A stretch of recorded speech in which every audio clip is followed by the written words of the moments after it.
Do you want me to say my name? If you want. I'm like...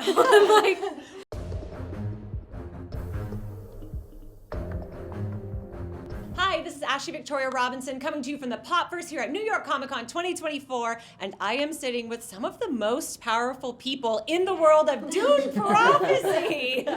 So I would love to ask everybody a very simple question right off the start. Could you please describe your character arcs in this season in 3 words or less? My real name is Jessica Barden. My character name is Valya Harkonnen. And my character arc for this season is rule the universe. Nice. But you got your own microphone. My name is Sarah-Sofie, and my character's name is Princess Ynez. And a word to describe her, I would say independent. Nice. Yeah. My name is Chloe Lea, and my character is Lila. And was it 3 words? Or less, if you want to be less. efficient. Okay, okay. If it's less, if it's less, just okay. I'm gonna go with 2. Absolute madness. Yes. Hi, my name is Josh Heuston. I play Constantine, and to describe Constantine in a few words is self-destructive. Ooh, that's a good There we one. go. That's There a we really go. good one. Yeah. Everybody here. Very relatable. A little bit to watch. Yeah. This is probably not a question that you know the answer to, but why Constantine and not Constantine? That's got to be a hotly debated topic. Yeah, I think so. Yeah, yeah. It's I don't know. It's a Latin thing.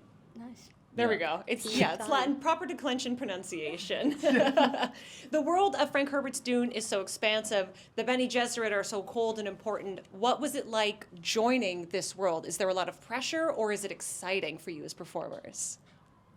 I think for me, it's mostly exciting. Like, this is just like an insane opportunity, and I think, yeah, like the Dune films and the books are amazing, and it's just a really cool thing to be a part of. Yeah. Yeah, same. Like I was, I'm just echoing it, but like, I became a fan watching the first film, so to get the opportunity to be part of the universe is just The reason that I'm laughing is because my answer was going to be like, I'm feeling really like cool. This is amazing. It's so exciting.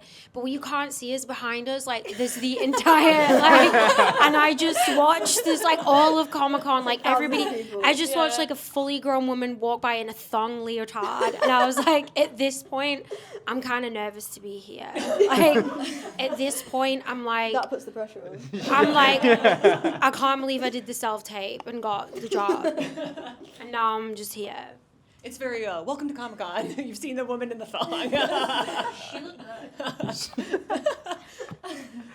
For Josh, what is it like to be one of the few powerful male characters in a female-centric show? Is that intimidating, or? I think, yeah, I feel like that's slightly intimidating. No, I think I think the male characters in the show, they're definitely there to, I guess, supplement the female-led storylines, and yeah, I feel like they've been created in a way that it really helps drive like Emily and Olivia's narrative. Jessica, you're in a really unique position where you are one of 2 actors playing the same character. Yeah. What has that been like? And did you take inspiration from Emily, or did you teach her the ropes?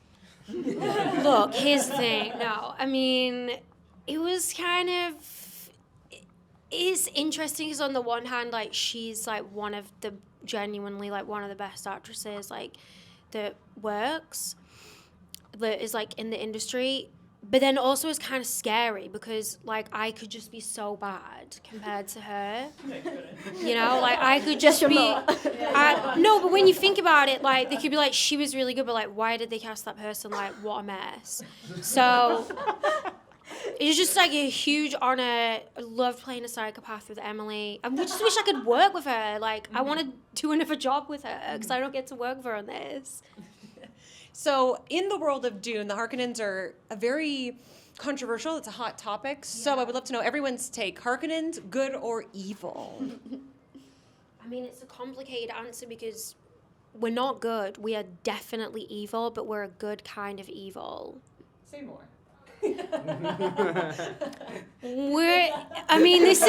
This is such a technical answer. Like, I'm like talking like a studio exec now. Like, from like an HBO sense, like for drama, like we need to exist. Like, Dune wouldn't be interesting without us. And like, you know, everybody wants to play a bad guy.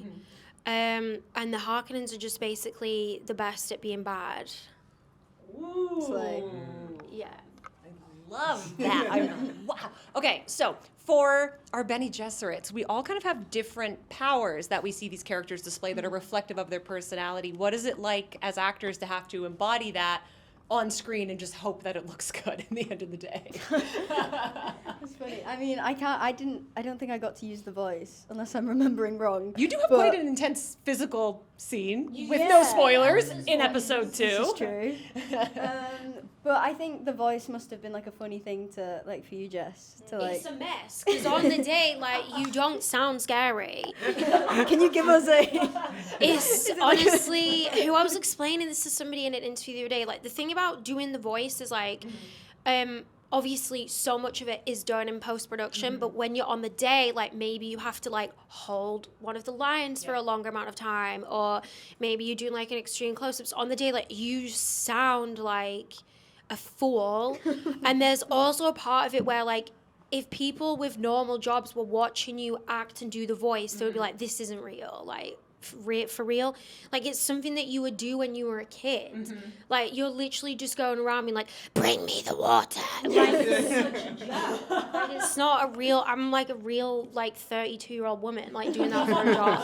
Do you understand what that feels like? I was gonna hope to bully you into doing it, so thank you for doing that of your own accord. Do you understand what that feels like? I should be bullied more into doing things like this, but I just give it away like way too easily. I'm trying to work on it. And Sarah-Sofie, what was doing your fight scenes like?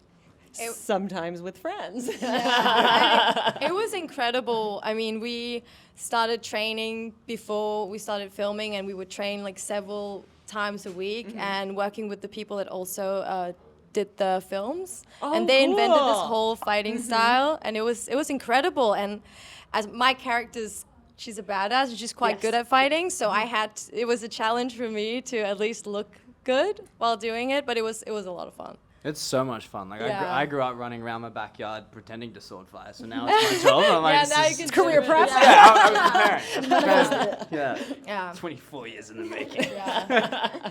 So we're having a lot of fun here. The vibe is really fun. What is the vibe like on set, and who is the biggest jokester? Who's the problem child? I don't think any of I don't Oh, film. we I didn't, worked together. Yeah. I didn't film with any of you guys.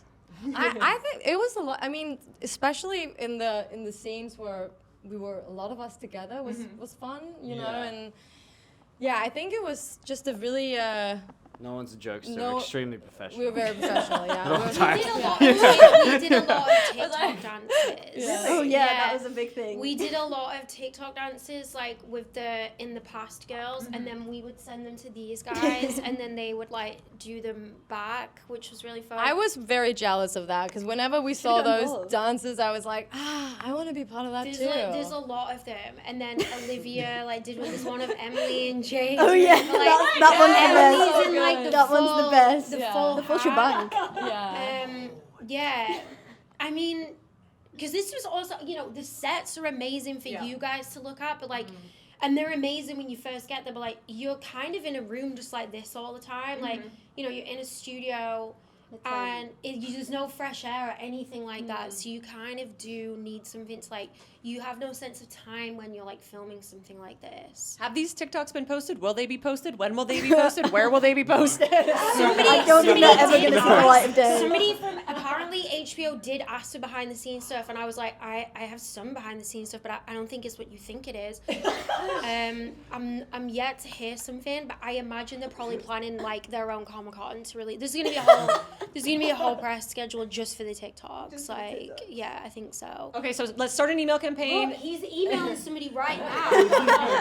We need a TikTok campaign. We need a hashtag. We want to see the Dune Prophecy TikToks. And then lastly but not leastly, because we are here at New York Comic Con, what are we geeking out about that we're not working on? So like, what's something that you're into that's not Dune related? I want to see Stranger Things people here. I think I definitely will.